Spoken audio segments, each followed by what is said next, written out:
우리는 많은 기적을 함께 보고 있는데, 특별히 예수님께서 복음서를 통해서 많은 기적을 일으키신 것을 우리가 함께 수요일마다 나누었습니다.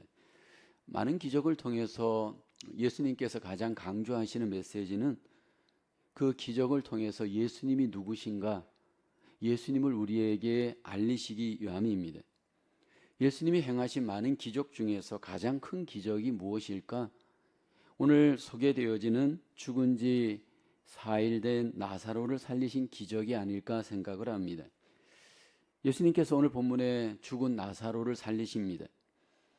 죽은 나사로를 예수님이 살리실 때 단순히 그 기적만을 행하지 않고 그 기적 가운데 예수님께서 누구신지를 오늘 이 기적을 통해서도 우리에게 분명하게 나타내십니다. 인생에 있어서 이 죽음이란 사실 어떻게 보면 마지막과 같이 생각하고 많은 사람들이 절망하기도 합니다. 결코 우리는 죽음을 피할 수 없지만 주님께서는 이 죽음을 극복하시고 우리에게 부활의 생명으로 역사하시는 하나님이신 것을 오늘 이 기적을 통해서 우리에게 알려주십니다. 예수님께서 오늘 부활을 통해서 우리에게 부활의 귀한 소망이 있음을 나타내십니다. 오늘 본문을 통해서 먼저 묵상하는 것은 예수님은 때때로 죽음 앞에서 침묵하시는 친구이십니다. 오늘 본문에 예수님께서 나사로의 죽은 소식을 듣고 난 뒤에 먼저 반응하시는 주님의 태도는 침묵입니다. 예수님께서 이 나사로에 대한 어떤 이 죽음의 소식, 어떤 이 어려운 소식을 들었을 때 주님께서는 이 소식 앞에 빨리빨리 모든 것들을 진행시키질 않습니다. 친구 나사로가 분명히 병들었고 죽는 어떤 그런 정황에서도 빨리 와서 해결해 주실 것을 고대하는 정황에서도 주님은 빨리빨리 반응을 하지 않았습니다.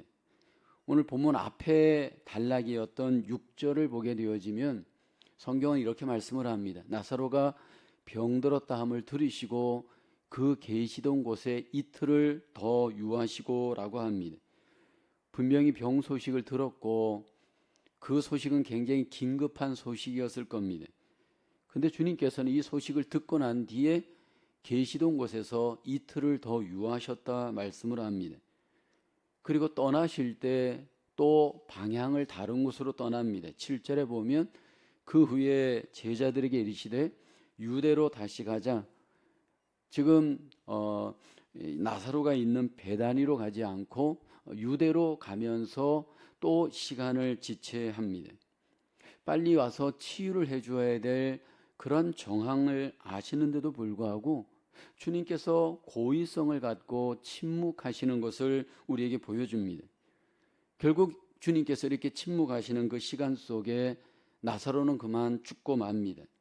그리고 이미 시간은 흘러서 나흘씩이나 시간이 지나게 됩니다.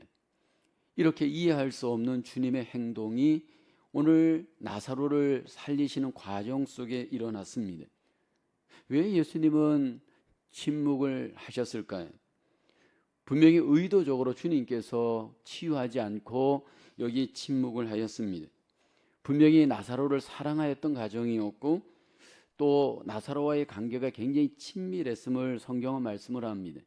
3절을 보게 되면 이에 그 누이들이 예수께 사람을 보내 이르되 주여 보시옵소서 사랑하시는 자가 병들었나이다 말합니다. 주님께서 나사로를 굉장히 사랑했던 것으로 소개되어지고요. 5절에는 다시 한번 소개되어집니다. 예수께서 본래 마르다와 그 동생과 나사로를 사랑하셨다 말씀을 합니다. 여기 사랑하였던 나사로임에도 불구하고 주님께서 이게 침묵 가운데 일정한 시간을 여기 침묵으로 보내시면서 즉시 치유하지 않고 시간을 보냅니다. 주님께서는 이 모든 과정 속에 주님의 목적이 있었음을 성경은 말씀을 합니다. 주님께서 이렇게 침묵하시면서 기다린 그 목적은 무엇이었을까요? 오늘 본문 4절을 보면 그 목적을 이렇게 소개합니다. 이 병은 죽을 병이 아니라 하나님의 영광을 위함이요 라고 합니다. 예수님께서 나사로의 이 죽음이 하나님께 영광이 되어진다 말씀을 합니다. 그리고 이것은 죽을 병이 아니다 말씀을 합니다. 분명히 나사로가 우리가 보는 관점에서는 죽었지만 주님의 관점에서는 이 병은 죽을 병이 아니고 하나님의 영광을 나타내기 위한 목적이 있음을 주님께서는 이렇게 말씀을 합니다. 절박한 정황에서도 주님께서 침묵하셨던 이유는 하나님의 뜻을 알았기 때문입니다. 때로 주님은 죽음 가운데에서도 하나님의 영광이 드러날 수 있음을 말씀을 합니다. 나사로의 이 병과 죽음을 통해 하나님께서 영광을 드러내시는 그 핵심의 목적은 무엇이었을까요? 결국 예수님을 통해서 부활의 교훈을 우리에게 증거하시고 우리에게 예수님이 부활의 생명이 되심을 알리시기 위한 목적이 이미 나사로의 죽음을 통해 하나님은 계획하고 계셨음을 볼 수가 있습니다. 그러면서 예수님께서는 이제 나사로의 죽음 앞에 이렇게 자신을 계시하십니다. 9절 10절에 먼저 예수께서 대답하시되 낮이 12시간이 아니냐? 사람이 낮에 다니면 이 세상의 빛을 보므로 실족하지 아니하고 밤에 다니면 빛이 그 사람 안에 없는 거로 실족하느니라. 여기 주님께서 나사로의 죽음 앞에 먼저 자신을 나타내시는 것은 자신을 여기 빛으로 지금 나타내고 계십니다. 어둠에 다니면 실족하고 그렇지만 빛에 다닐 때 실족하지 않는 것처럼 나사로가 이렇게 죽음으로 말미암아 어둠에 갇히게 된 이유는, 그리고 모든 사람들이 죽게 되는 이유는 결국 그 안에 빛이 없기 때문임을 말씀을 합니다. 예수님께서 이 땅에 그 어둠의 빛으로 오셨고 그 어둠에 실족하는 자들을 구원하시기 위함인 것을 말씀을 하십니다. 그리고 이 나사로의 죽음에 침묵하시면서 이제 주님께서는 그 어둠의 문제를 어떻게 빛으로 이제 이 땅에서 일하실 것인지를 나타내고 계십니다. 목적을 갖고 침묵하시면서 죽은 나사로를 대하시는 예수님을 바라보기를 원합니다. 여전히 하나님께서 우리 가운데 때로는 침묵으로 우리를 기다리시면서 주님을 신뢰하기를 원합니다. 침묵하시는 주님 앞에 주님 우리가 먼저 신뢰하면서 주님의 때에 주님의 일하심을 기대하기를 원합니다. 종종 우리는 빨리빨리에 익숙해서 주님조차도 내 시간에 여러분 조종하려고 하는 그런 어떤 급함이 우리에게 있을 수 있습니다. 근데 주님께서는 선한 목적을 갖고 우리 가운데 침묵 가운데 일하시면서 주님과의 관계가 믿음의 관계가 되고 주님께서 선하신 가운데 일하시는 그 놀라우신 역사와 능력을 우리 가운데 이루어 가기를 주님은 우리에게 원하시는 줄로 믿습니다. 이 시간 첫 번째 나누는 질문입니다. 퀘스천 1번. 마리아나 마르다의 입장에서 예수님이 더디 오실 때 어떤 마음이 들었을까요? 물론 오늘 본문에는 직접적으로 나타나지는 않았지만 여기 오라비가 죽은 입장에서 빨리 주님이 오지 않았을 때 아마 이 마르다와 마리아는 굉장히 마음에 주님에 대한 원망이 있을 수 있습니다. 또는 실망도 있을 수 있습니다. 어떤 경우에는 실족하는 마음도 가질 수 있을 겁니다. 여전히 오늘 우리에게도 적용되어지는 문제입니다. 모든 인생을 내 타이밍에 맞춰서 내 속도대로 하나님 또는 어떤 관계를 이루어 가려고 할 때 여러분 우리는 그 가운데 낙심할 수 있고 원망할 수 있고 실망할 수 있을 겁니다. 주님은 주님의 때에 오셔서 선한 목적을 따라 우리 가운데 일하시기를 원하십니다. 두 번째로 묵상할 것은 예수님은 우리의 생명이 되신 친구이십니다. 이제 부활이시고 생명이신 예수님께서 이 죽음의 그 이제 나사로의 집에 도착했을 때 예수님을 맞이하는 사람은 마르다였습니다. 21절에 마르다가 이렇게 말하죠. 마르다가 예수께 여짜오되 주께서 여기 계셨더라면 내 오라버니가 죽지 아니하였겠나이다. 이 고백은 어쩌면 좀 낙심의 마음도 있고 또 한편으로는 기대감도 있는 그런 고백을 지금 마르다가 고백을 합니다. 그러면서 22절에 그럼에도 불구하고 이렇게 주님을 소망합니다. 그러나 나는 이제라도 주께서 무엇이든지 하나님께 구하시는 것을 하나님이 주실 줄을 아나이다. 인간적으로는 좀 낙심이 되지만 그럼에도 불구하고 여기 예수님께서 무언가를 이제 일하실 것, 이 믿음으로 소망하고 신뢰하는 마르다의 모습입니다. 그때 예수님께서는 마르다에게 이렇게 선포를 합니다. 23절에 보면 예수께서 이르시되 내 오라비가 다시 살아나리라. 예수님이 부활을 선포합니다. 예수님이 이렇게 부활을 선포했을 때 마르다가 놀랍게도 그 부활에 대해서 믿는다라고 고백을 합니다. 근데 그 믿음은 제한적인 믿음이었습니다. 요한복음 11장 24절에 보면 마르다가 말하죠. 마지막 날 부활 때에는 다시 살아날 줄을 내가 아나이다. 예수님이 말씀하신 부활을 믿긴 믿는데 지금 부활이 아니고 장차 마지막 날 부활하는 것을 내가 믿습니다. 그렇게 마르다가 고백을 합니다. 많은 경우에 우리의 믿음이 이럴 수 있습니다. 우리의 믿음이 주님이 여기에서 일하시는 것을 믿지 못하고 모든 것들을 미래로 우리가 바라볼 수 있는 위험이 우리에게도 있습니다. 당장 여기에서 부활이 일어날 것을 마르다는 믿지를 못했습니다. 그러자 예수님께서 생명이시고 부활이신 것을 말씀하면서 지금 여기에서 생명과 부활이 어떻게 나타날 것인지를 말씀을 합니다. 요한복음 11장 25, 26절에 말씀하죠. 예수께서 이르시되 나는 부활이요 생명이니 나를 믿는 자는 죽어도 살겠고 무릇 살아서 나를 믿는 자는 영원히 죽지 아니하리니 이것을 내가 믿느냐. 주님께서 지금 여기에서 부활이시고 생명이신 것을 말씀을 하면서 여기에 이것을 내가 믿느냐 말씀을 합니다. 그러자 마르다가 비로소 이렇게 고백합니다. 27절에 이르되 주여 그러하여다 주는 그리스도시요 세상에 오시는 하나님의 아들이신 줄 내가 믿나이다. 여기 주님께서 오셔서 여기 먼저 나사로를 살리는 일에 집중하기보다 여기 함께 사랑하였던 관계를 맺었던 마르다와 여기 관계를 맺으면서 주님이 누구신지를 말씀 가운데 나타내시면서 주님께서 그 기적을 이루어 가시는 과정을 겪습니다. 주님은 분명히 사역을 하시지만 사역에 올인하시지는 않습니다.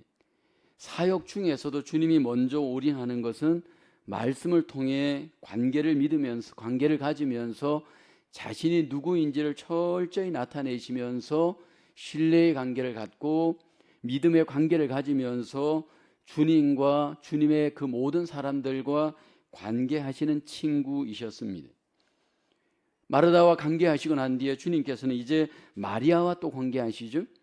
32절에 보면 마리아가 예수 계신 곳에 가서 배웠고 그 발 앞에 엎드려 이르되 주께서 여기 계셨더라면 내 오라버니가 죽지 아니하였겠나이다 하더라. 그리고 난 뒤에 마리아가 울고 마리아와 함께 왔던 사람들이 우는 모습을 예수님이 대하게 됩니다. 예수님께서 이제 이들과 관계하실 때 이들이 그 슬퍼하는 모습, 눈물 흘리는 모습 앞에 주님께서 어떻게 관계하는지 이중성의 주님의 모습을 봅니다. 한편으로는 안타까워하시고 분노하시고 한편으로는 불쌍히 여기시고 긍휼히 여기시는 모습입니다. 33절을 보게 되면 예수께서 그가 우는 것과 또 함께 온 유대인들이 우는 것을 보시고 심령의 비통히 여기시고 불쌍히 여기셨다라고 합니다.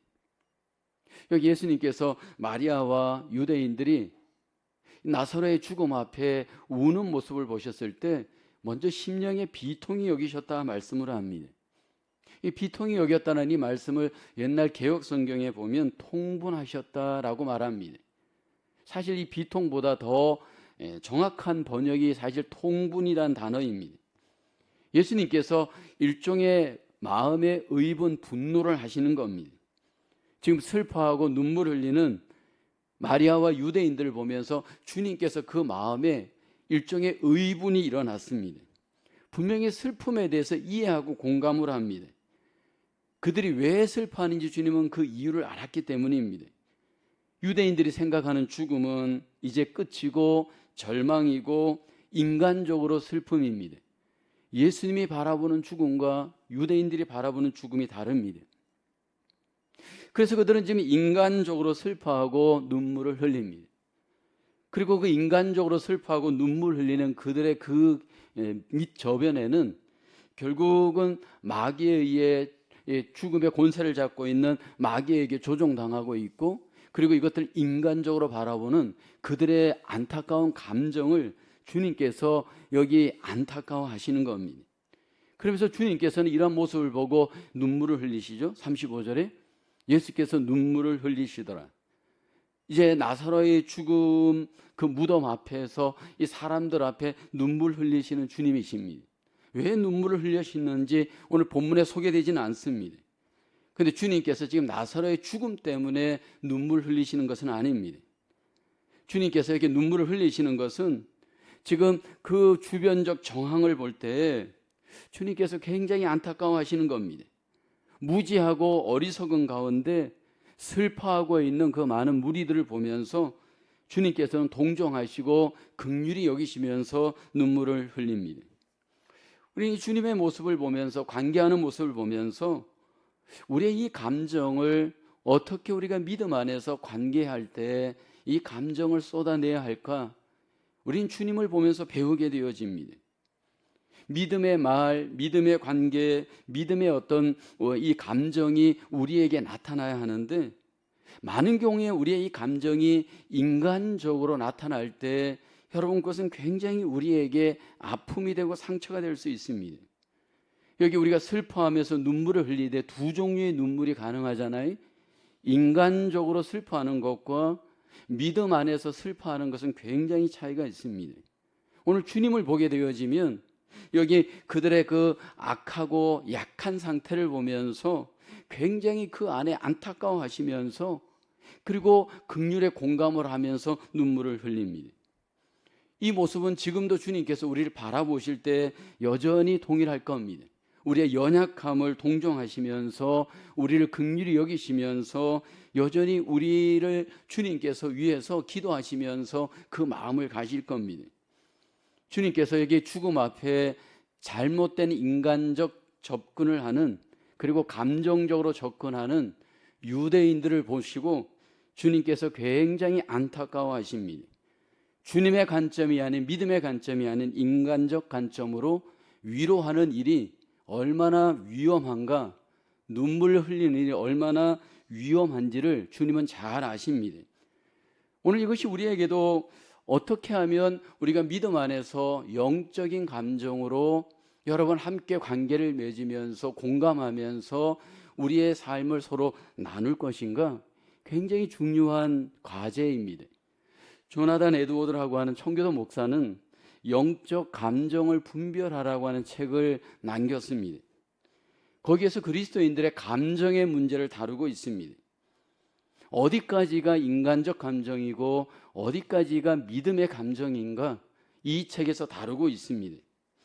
조나단 에드워드 목사는 이게 외적으로 드러난 이 감정의 증거가 다 믿음에서 일어나는 증거는 아니다라고 얘기합니다. 사실 많은 경우에 그리스도인들이 거짓된 감정으로 눈물을 흘릴 수 있습니다. 인간적 감정으로 여러분 얼마든지 우리가 불쌍히 여길 수 있다라는 겁니다. 그러면서 이 책에서는 영적 감정의 롤 모델로 구약에서는 다윗을 꼽고 있고요, 신약에서는 예수님과 바울을 꼽고 있습니다. 예수님을 보게 되어지면 감정적으로 힘들고 어려울 때 예수님께서 분명히 감정 표현을 하십니다. 그래서 분노도 하시고요, 탄식도 하시고요, 오늘 본문에 보면 눈물도 흘립니다. 근데 여러분, 이 눈물, 이 감정이 믿음에 근거한 탄식, 믿음에 근거한 눈물, 믿음에 근거한 분노를 하셨다라는 겁니다. 믿음의 감정은 어떤 특징이 있을까요? 인간적 감정과 믿음의 감정의 차이점은 과연 무엇일까요? 믿음의 감정은 철저히 하나님의 말씀에 근거한 믿음의 뿌리가 있습니다. 그래서 우리가 그 사람을 향해서 눈물을 흘려도 인간적으로 눈물 흘리는 것이 아니고 믿음 안에서 영적인 하나님의 관점을 갖고 눈물을 흘리는 겁니다. 만약 그렇지 않게 되어지면 우리는 어떻게 되어질까요? 상당한 경우에는 그 눈물 때문에 하나님의 뜻을 제한할 수가 있습니다.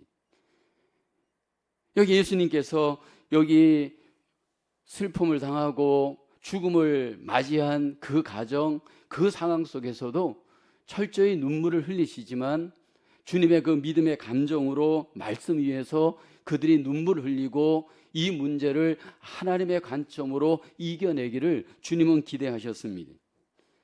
주님은 여전히 우리에게 우리의 아픔과 슬픔을 공감하십니다. 그리고 우리가 또 그런 아픔과 슬픔을 당할 때 믿음으로 공감하면서 믿음으로 슬퍼하면서 믿음으로 그 모든 관계 속에서 이 모든 것들을 이겨나가기를 원합니다. 그래서 우리가 초상집에 가든지 슬픔을 당한 사람을 방문하여서 위로할 때 정말 조심해야 될 것이 이 부분입니다. 믿음으로 공감하고 믿음으로 여러분 우리가 그 사람을 위해 기도해 주는 것과 인간 아무개가 여러분 기도하고 위로해 주는 것과는 굉장히 차이가 많습니다. 우리가 다녀간 곳에 주님이 남아야 되고 우리가 말한 곳에 주님이 그 자리에 여러분 함께하는 것 같은 그런 은혜를 경험할 수 있는 나눔이 돼야 됩니다. 너무나도 많은 경우에 교회가 망가지고 관계가 어려워지는 이유가 뭘까요? 너무 인간적으로 갑니다. 관계 속에 너무 인간들이 개입되다 보니까 주님은 간 곳이 없고 믿음은 간 곳이 없고 나중에 가서는 회복이 안 이루어지고 오히려 상처가 더해지는 경우가 얼마나 많습니까? 자기 감정에 쏟고 그리고 그 자기 감정이 또 안 따라줄 때는 또 상처를 받고 그로 인해서 관계가 망가지는 경우가 얼마나 교회 안에 많습니까? 주님께서 눈물을 흘리시면서 가장 기대했던 것이 뭘까요? 그들이 믿지 않고 인간적으로 눈물을 흘리는 그들의 마음을 보았을 겁니다. 그리고 믿기를 원했을 겁니다.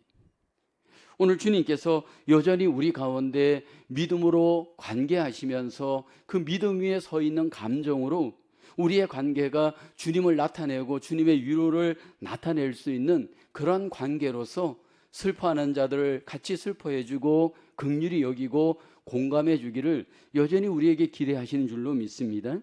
쾌천 2번입니다. 나의 삶 가운데 이웃들과 나누는 슬픔과 기쁨의 공간 가운데 어떻게 예수님을 드러낼 수 있습니까?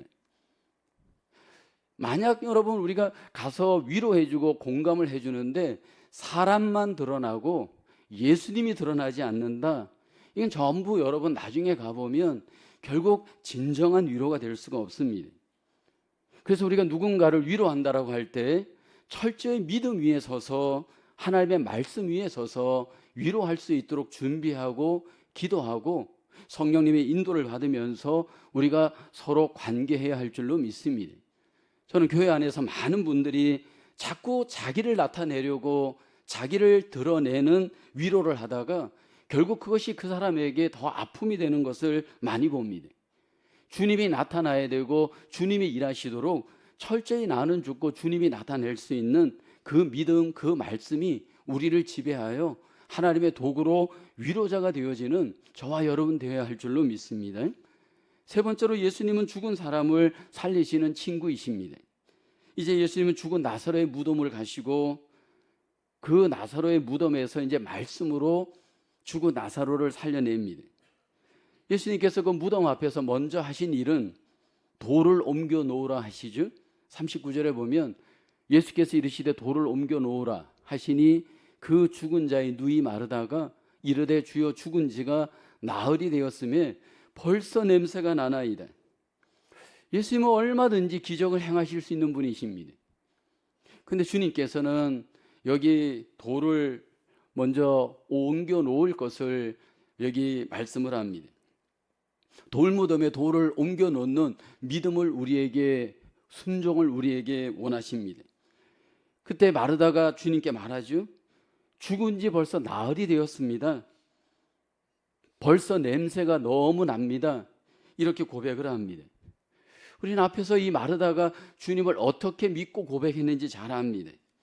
분명히 예수님을 메시아로 믿었고 예수님의 말씀의 능력도 믿었고 부활도 믿었습니다. 그런데 그녀의 믿음은 지금 여기에서 적용이 전혀 안 됩니다. 여러분, 이것이 사실 오늘날 많은 교회의 모습, 우리의 모습일 수도 있다라는 겁니다. 지식도 있습니다. 고백도 있습니다. 믿음도 있습니다, 나름. 근데 문제는 뭐냐 하면 지금 여기에 전혀 능력이 나타나지 않는 믿음입니다. 변화가 없습니다. 왜냐하면 여기 보니까 이제 실행에 옮기려고 할 때 자기의 관점이 여전히 주님 위에 서서 역사를 합니다. 내 관점으로, 내 생각으로 안 됩니다. 어렵습니다. 힘듭니다. 라고 하면서 제안합니다. 주님께서 생명이시고 부활이신 것을 분명히 선포했고 내가 믿습니다라고 말도 했습니다. 근데 여전히 내 이성과 내 생각과 내 경험을 내려놓지 않습니다. 많은 경우에 교회 속에서 왜 사람들이 변화가 일어나지 않을까요? 5년이 지나고 10년이 지났는데 왜 내 삶 속에 아무런 열매가 나타나지 않을까요? 여러분, 그 이유는 간단합니다. 아무리 주님께서 말씀하셔도 여전히 내 생각과 내 기준을 앞세워서 주님께서 일하시지 못하도록 내가 다 여러분 방해하고 막기 때문입니다. 주님께서 믿음으로 순종하기를 원합니다. 주님께서 이렇게 말씀했을 때 결국 마르다가 이제 결국은 주님의 말대로 돌을 옮겨 놓습니다. 돌을 옮겨 놓았을 때 비로소 주님께서 기도하시면서 하나님의 일을 행하시죠. 41절을 보면 돌을 옮겨 놓으니 예수께서 눈을 들어 우러러 보시고 이르시되 아버지여 내 말을 들으신 것을 감사하나이다. 예수님께서 먼저 기도하시되 감사의 기도를 드렸습니다. 여기 예수님의 감사의 기도는 무엇에 대한 감사의 기도였느냐 하면 이미 죽은 자를 살리실 것을 믿고 감사했습니다. 하나님께서, 성부 하나님께서 죽은 나사로를 이제 예수님의 기도대로 살리실 것을 미리 예수님은 아셨습니다. 그래서 아버지께서 내 말을 들으신 것을 감사합니다. 항상 내 말을 들으시는 것을 감사합니다. 성부 하나님의 응답, 성부 하나님의 역사하심을 그는 먼저 믿고 감사하며 하나님께 기도를 합니다. 여기 성부 하나님께서 예수님을 통해서 이제 기적을 행하시고 죽은 나사로를 살리시는 것을 예수님은 아시고 그리고 그 목적, 그 증거까지도, 그 이유까지도 아십니다. 42절 하반절에 보면 곧 아버지께서 여기 보면 나를 보내신 것을 그들로 믿게 하려 함이니이다. 왜 이렇게 살려내느냐 하면 그 살림의 목적, 부활의 목적이 바로 예수님을 믿게 하기 위한 목적이 있음을 주님께서는 아셨습니다. 주님께서는 그리고 난 뒤에 무덤의 나사로를 향해서 큰 소리로 외치죠. 나사로야 나오너라. 44절을 보면 비로소 나사로가 나옵니다. 죽은 자가 수족을 배로 동인 채로 나오는데 그 얼굴은 수건에 쌓였더라. 예수께서 이르시되 풀어놓아 다니게 하라 하시니라. 예수님께서 결국은 죽은 나사로를 마침내 말씀 가운데 살려내십니다. 이 땅에 오셨던 예수님께서는 생명이시고 부활이십니다. 근데 예수님께서 먼저 이 땅에 오셔서 영적으로 죽었던 자기 백성들을 살리시죠. 그리고 난 뒤에 육체적으로도 죽은 자들을 살려내시는 하나님이신 것을 우리에게 드러내십니다. 이제 예수님께서 장차 오셔서 재림하실 때 여기 나사로가 나왔던 것처럼 무덤에서 이 땅에서 예수 안에서 죽은 자들이 무덤에서 나오는 부활의 그 놀라운 열매를 우리가 보게 될 겁니다. 예수님이 이미 부활의 첫 열매가 되셨고 나사로를 살리심으로 우리도 그와 같이 부활할 것을 주님께서 이렇게 우리에게 증거로 보여주시고 우리에게 믿을 것을 원하십니다. 예수 그리스도를 믿는 자들에게 죽음은 더 이상 절망이 아닙니다. 우리에게 부활이 있기 때문입니다. 그리고 우리에게 그 부활을 믿을 것을 주님께서는 우리에게 말씀을 하십니다. 이 세상을 살아갈 때 저와 여러분 속에 하나님이 주시는 그 놀라운 예수 그리스도 복음의 은혜, 복음의 능력, 복음의 놀라운 소망은 죽음을 넘어서 우리에게 부활을 가져오고 부활 뒤에 하나님의 놀라운 생명의 역사를 우리가 경험하도록 하나님께서 우리에게 일하시는 줄로 믿습니다. 우리의 삶 속에 날마다 이 부활의 소망을 믿고 예수 그리스도 안에서 죽음을 두려워하지 않고 죽음 가운데서도 부활의 소망을 갖고 예수 그리스도 안에서 소망의 삶을 사는 저와 여러분 되어야 할 줄로 믿습니다. 퀘스천 3번입니다. 어려운 상황에서 하나님을 신뢰하는 것이 하나님을 영화롭게 하는 기회가 되는 이유가 무엇입니까?